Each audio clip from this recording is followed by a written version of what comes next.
17% या 17% रिजर्वेशन है, ओबीसी की 27% रिजर्वेशन है, याद नहीं है। प्रवीण भाई एमएलए बन जाते, सारा पावर इनके पास में है, फिर राजस्थान का मुख्यमंत्री क्या करेगा?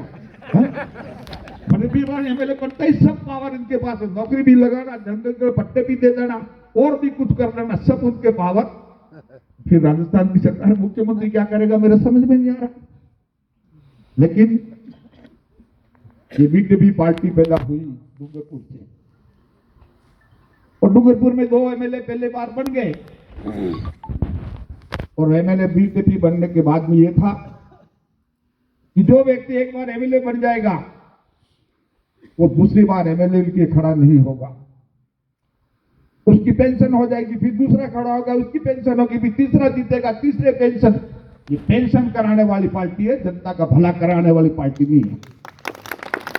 अगर जनता का भला करने वाली पार्टी होती तो वो फिर पहले बीटीपी थी, जो उसकी बाप पार्टी क्यों पैदा हो गई?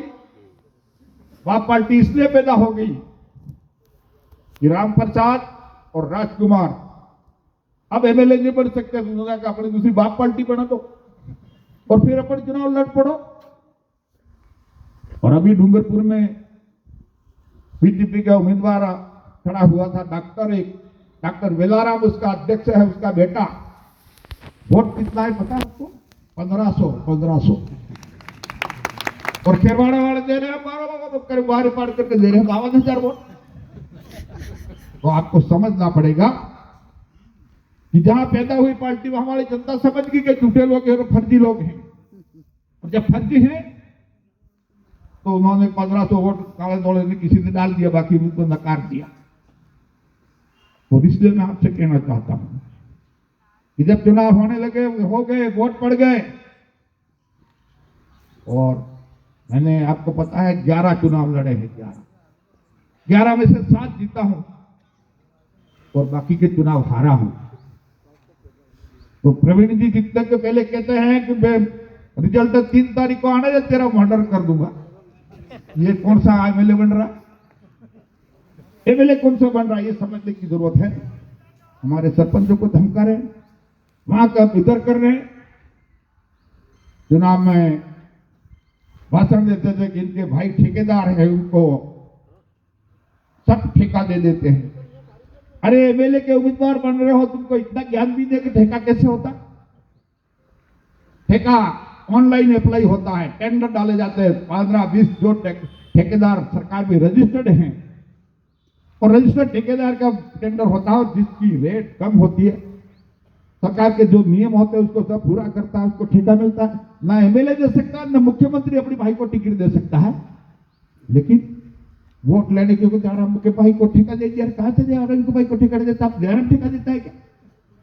लेकिन जनता में ऐसी बात कह देना, तुम तो सबसे, और भाई ये मेरा ठेकेदार है, तुम एमएलए में हो, तो उसके कमाने के लिए धंधा नहीं करेंगे क्या? धंधा करना गुनाह हो गया। ठेका करे, ठेका भी करे, नौकरी भी करे, कोई और भी काम कर सकता है। उसको जिंदा रहने के अपना गुजारा करने के लिए धंधा करना पड़ता है। लेकिन एमएलए का भाई है, इसलिए गुनाह हो गया। बाकी खेरवाड़ा तहसील में कितने ठेकेदार है इनको पता भी नहीं है। 2 भाई, 3 भाई ठेकेदार है। 2 कलाल हमारे AA क्लास के ठेकेदार हैं, राजू और लक्ष्मीलाल। हमारा अल्पेश ठेकेदार है, उनका ठेकेदार इसलिए अच्छा थे कि वो मेरे भाई नहीं है, तो मेरा भाई का ठेका होगा तो उसका भाषण देना जनता में।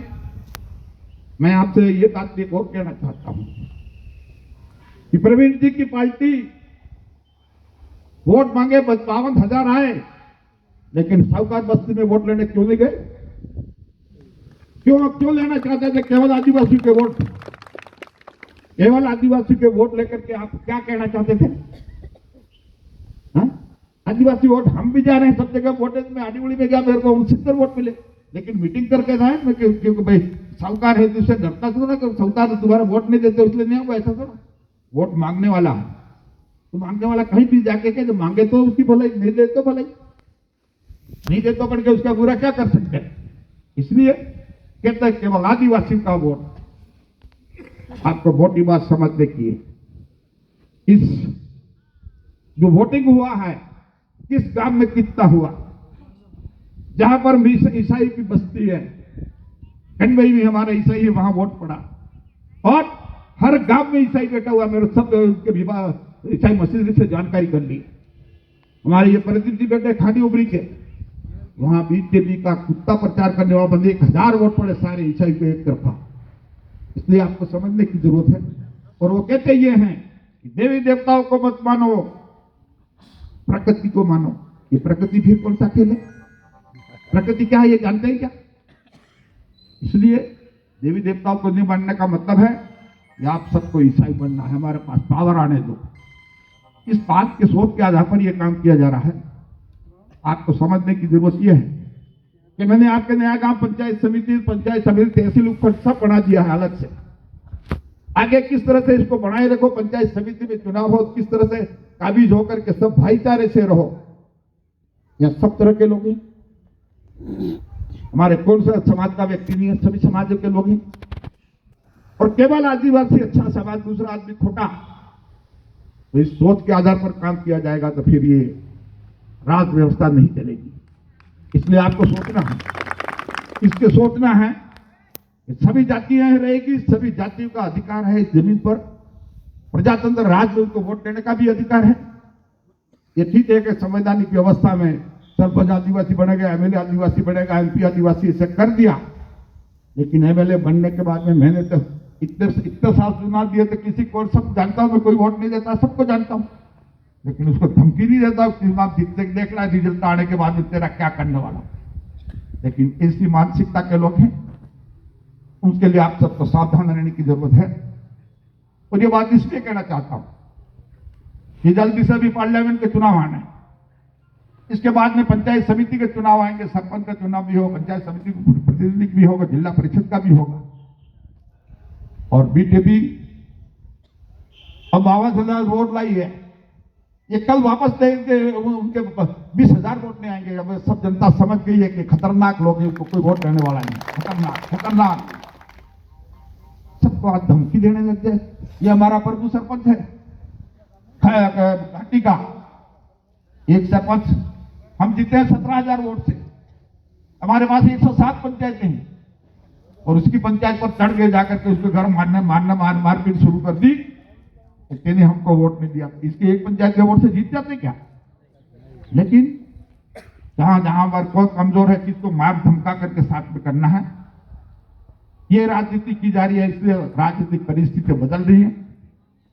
मैंने लंबी राजनीति कर ली और यह भी है कि इधर वाले के कौन सी बीटीपी करेगा, बाप करे यार। हम जिस तारीख को चुनाव दल लड़ने का मन बना लेगा, लंबा एरिया लेके बैठा हुआ जो मेरा काम किया, इस काम के मूल्यांकन करने वाले लोग, और मुझे चुनाव जिता करके राजस्थान की विधानसभा में भेज देंगे, चाहे पार्लियामेंट में जाना चाहो तो वहां भेज देंगे। जैसे इतना कमजोर खिलाड़ी नहीं हूं मैं। इसलिए आपसे यही निवेदन कि अब आगे वाले चुनाव आवे, उस पर चिंतन मनन करके फिर वोट देने की कृपा करें। एरिया में शांति बनी रहे, भाईचारा बना रहे, और किस तरह से हर इंसान को पैसा कमा करके अपन जीवन का गुजारा करना है। सरकार कोई भी आएगी, बीजेपी की आ जाए, बीजेपी के तो 50 साल तक सरकार नहीं बन सकती, इसको भी नोट कर लेना। 50 साल तक बीजेपी कर सकती, काहे की सरकार बने। हमारे लोग इसे समझ नहीं पा रहे हैं कि भाई हम एमएलए क्यों बना। मैं जब चुनाव के दिन में बात अपनी कहता था, लोगों से तब कहता था कि ये विधानसभा के चुनाव हैं, और विधानसभा के चुनाव होते हैं तो राजस्थान की सरकार बनती है, और वो सरकार राजस्थान में 7.5 करोड़ लोग हैं। उस 7 करोड़ जनता का, सभी तरीके जनता का काम करने की जिम्मेदारी लेती है। बच्चे पढ़ाने हैं तो सरकार, इलाज कराना है तो सरकार, खाने पीने के दाने का करना व्यवस्था करनी है तो सरकार, रोड बनानी है तो सरकार, पुलिया बनानी है तो सरकार। लेकिन ये सरकार आपके वोट से बनती है, इतनी पावरफुल सरकार है, वो आपके वोट से बनती है। और वोट पार्टी के आधार पर हो रहे हैं। और राजस्थान में 2 ही राष्ट्रीय पार्टी है, या तो कांग्रेस का राज आएगा या बीजेपी का आएगा। तीसरे खेमले का किसी का नहीं आने वाला। लेकिन हमारे प्रवीण भाई जीता उठा करके बाहर काट रहे लोग, क्या भारी पाटर राज आ रहा है क्या उसका? है? एक एमएलए जीता करके राज आने वाला है क्या? बहुत मतदाता को सोचना पड़ेगा कि हम सरकार से फायदा लेना चाहते हैं, एरिया का विकास करना चाहते हैं, गांव का विकास करना चाहते हैं, फले का विकास करना चाहते हैं, पानी पीने की व्यवस्था करना चाहते हैं सरकार के, तो आपको समझ करके राष्ट्रीय पार्टी को वोट देना पड़ेगा। उसकी सरकार बनेगी तो आपका भला हो जाएगा। बाकी फिर कोई ये पेंशन कराने वाले भरोसे मत करो कि पेंशन कराने के लिए चुनाव लड़ रहे हैं। पेंशन तो पेंशन वाले को उनकी तो पेंशन हो जाएगी, लेकिन साथ साथ में आपकी पेंशन भी हो जाएगी, ध्यान रखना। समझ लो, आपकी पेंशन करा देंगे ये लोग। इसलिए आपकी पूरी पंचायत समिति अलग कर दी है मैंने, एसडी ऑफिस कर दिया, तहसील कर दिए, पंचायत समिति कर दी है। खरवाड़े से अलग आपको राजनीतिक व्यवस्था करके देती है। ये जयराम भाई हमेशा जिंदे रही है तो गारंटी नहीं है, लेकिन ये तहसील और ये जनता बनी रहेगी और आप सबकी जिम्मेदारी है कि किस तरह से हमारी पंचायत समितियों को आगे बढ़ाएं, एरिया का विकास करें, हमारा विकास करें, तो किस तरह से भाईचारे के साथ हम मिलकर के रहें, इस सोच के आधार पर काम करना और मोटी सोच रखना नहीं।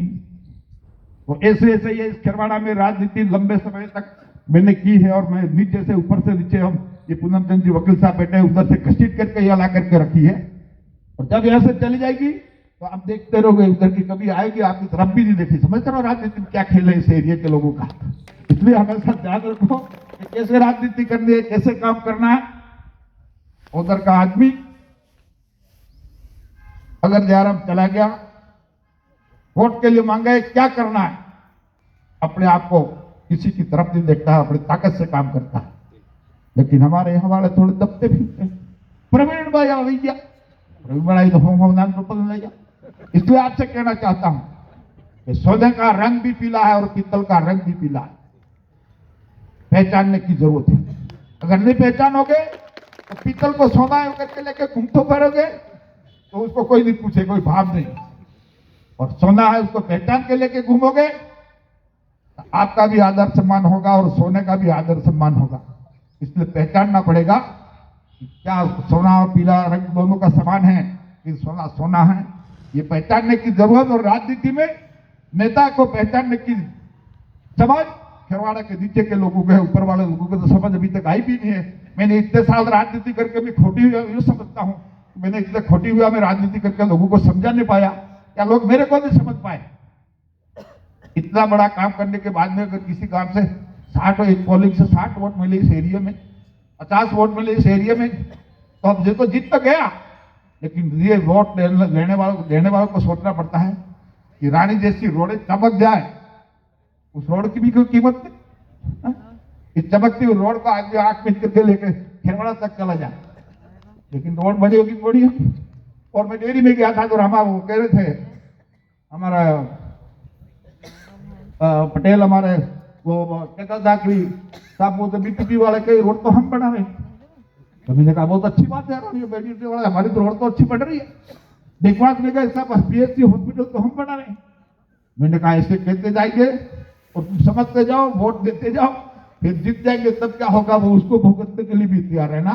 ये सब बात कहते हुए मैं आप सबके प्रति फिर से आभार व्यक्त करता हूँ, सबको धन्यवाद देना चाहता हूँ और ऐसी बात कहना चाहता हूँ कि राजस्थान में सरकार बीजेपी की बने, दिल्ली में सरकार बीजेपी की बने, ये प्रजातंत्र राज की व्यवस्था है कि एक दल हमेशा विपक्ष में रहता है और एक सत्ता में रहता है। और दयाराम भाई अभी 70 आदमियों के साथ में विपक्ष में है। हमारी विपक्ष की जो भूमिका होती है वो हम निभाएंगे और सरकार में क्या काम करना है मेरे को कोई या तो जनता बता दे या फिर मेरे को समझ में आएगा मेरे को क्या करना है, मैं अपने विचार करके फैसला करूंगा। आप सबने इतना बड़ा स्वागत किया, उसके लिए आप सबके प्रति आभार व्यक्त करता हूँ, सबको धन्यवाद देता हूँ और अपनी बात समाप्त करता हूँ। धन्यवाद, जय हिंद। डॉक्टर दयाराम जी परमार साहब जिंदाबाद।